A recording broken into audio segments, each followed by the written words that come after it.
नमस्कार, वेलकम दोस्तों। Earning plan channel पर आप सभी का वेलकम करते हैं। आज के इस वीडियो में दोस्तों हम बात करेंगे, अगर आपका भी एसबीआई बैंक यानी स्टेट बैंक ऑफ इंडिया में बैंक अकाउंट है, चाहे करंट अकाउंट है, सेविंग अकाउंट है या फिर आपने बिजनेस अकाउंट खुलवा रखा है, तो आज की इस वीडियो में हम कंप्लीट जानकारी देंगे कि वो 5 बड़े अपडेट कौन से रहने वाले हैं जो कि आपके एसबीआई बैंक खाते से जुड़े हैं। इसलिए इस वीडियो को लाइक कर दीजिएगा, चैनल पर नए तो सब्सक्राइब कर लीजिएगा और बेल आइकन को ऑल पर प्रेस कर दीजिएगा। तो चलिए शुरू करते हैं।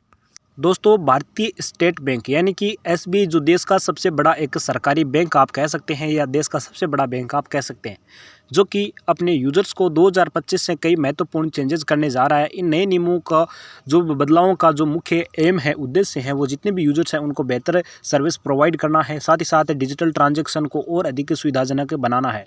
इस आर्टिकल में हम एसबीआई से जुड़ी कुछ महत्वपूर्ण खबरों के बारे में चर्चा करने वाले हैं। एसबीआई ने सभी ग्राहकों के लिए केवाईसी यानी कि नाउ योर कस्टमर अपडेशन को अनिवार्य कर दिया है। ये ज़रूरी है कि सभी यूज़र्स जो है वो टाइम टू टाइम अपना केवाईसी अपडेट करें। इससे न केवल आपका खाता फ्रीज होने से यानी कि आपका खाता बंद होने से बच जाएगा, बल्कि सभी बैंकिंग सेवाओं का आप निर्बाध रूप से कहीं भी बैठे लाभ ले सकते हैं। यानी कि आप नेट बैंकिंग अगर चलाते हैं तो आप घर बैठे वो सारी की सारी सर्विस का घर बैठे इस्तेमाल कर पाएंगे। केवाईसी अपडेट के लिए अगर हम बात करें ज़रूरी डॉक्यूमेंट के बारे में, तो अगर आप केवाईसी अपडेट करवाना चाहते हैं अपने एसबीआई खाते का, तो आपको आधार कार्ड, पैन कार्ड, पते का प्रमाण पत्र, बिजली बिल आपको अपनी नज़दीकी शाखा में ले जाना है, या फिर अगर आप एसबीआई योनो एसबीआई चलाते हैं तो वहाँ पर ऑनलाइन भी अपडेशन करवा सकते हैं। एसबीआई ने अपने यूजर्स के लिए डिजिटल लेन देन में बदलाव करने जा रहा है। बैंक ने यह डिसीजन लिया है कि ऑनलाइन ट्रांजैक्शन और यूपीआई पेमेंट्स पर मिलने वाले शुल्क में कमी की जाएगी। इससे ग्राहकों को ऑनलाइन बैंकिंग और डिजिटल बैंकिंग पेमेंट्स में राहत मिलेगी।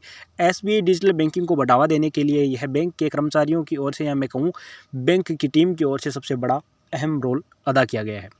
एसबीआई ने उन ग्राहकों के लिए एक नया बेसिक सा सेविंग अकाउंट भी लॉन्च किया है जो कम आय के वर्ग से संबंधित रखता है। न्यूनतम बैलेंस बनाए रखने में, यानी कि जो भी आपका न्यूनतम बैलेंस मेंटेन होता है उसको बनाए रखने में अगर आप कठिनाई महसूस करते हैं, तो नए बेसिक सेविंग अकाउंट की प्रमुख विशेषताओं के साथ आप इस बैंक अकाउंट को खुला पाएंगे। नए बैंक अकाउंट की विशेषता क्या है? नए बैंक अकाउंट की दोस्तों विशेषता यह रखी गई है कि न्यूनतम बैलेंस 500 रुपये रखे गए हैं। अगर आपके पास कम से कम 500 रुपये है तो आप एसबीआई के अंतर्गत अपना बैंक अकाउंट खुलवा सकते हैं। मुफ्त में आपको यहाँ पर डेबिट कार्ड जारी कर दिया जाएगा। प्रतिमाह 4 मुफ्त एटीएम निकासी कर सकते हैं। साथ ही साथ आपको 2.70% वार्षिक ब्याज दर भी इस बैंक खाते के थ्रू आपको देखने को मिलेगा। अब दोस्तों, एसबीआई द्वारा लागू किए जाने वाले एक और चेंजेस की अगर हम बात करें तो एटीएम से नकद निकासी शुल्क के बारे में रहेगी।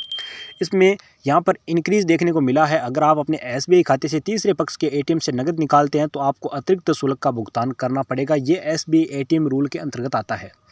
एसबीआई ने अपने क्रेडिट कार्ड पर एक नई फीस संरचना या स्ट्रक्चर को लागू करने जा रहा है, जिसमें 1 दिसंबर से, यानी कि जो आपका 1 दिसंबर हो चुका है वहाँ से लागू हुआ है, जिनमें ग्राहकों को क्रेडिट कार्ड पर कुछ नई चार्जेस लगाए जाएंगे। जिनमें खास तौर पर दोस्तों, यदि वे न्यूनतम भुगतान से कम भुगतान करते हैं, यानी कि मान लीजिए न्यूनतम भुगतान से कम भुगतान करते हैं तो ईएमआई कन्वर्जन करते हैं, तो बैंक ने अपने पहले ग्राहकों को एसबीआई क्रेडिट कार्ड के नियमों के बारे में से पहले से सूचित कर दिया है। साथ ही साथ बैंक ने बताया है कि किसी भी अनजान ओटीपी को क्लिक न करें और न ही किसी के साथ साझा करें।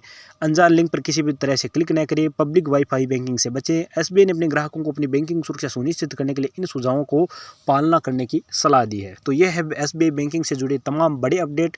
अगर आपको ये अपडेटेड वीडियो पसंद है, वीडियो को लाइक शेयर कर दीजिए। चैनल पर नया तो अर्निंग प्लान को सब्सक्राइब करके बेल आइकन को ऑल पर प्रेस कर दीजिए, ताकि बैंकिंग से जुड़ी खबरें आपको सबसे पहले मिलती रहे।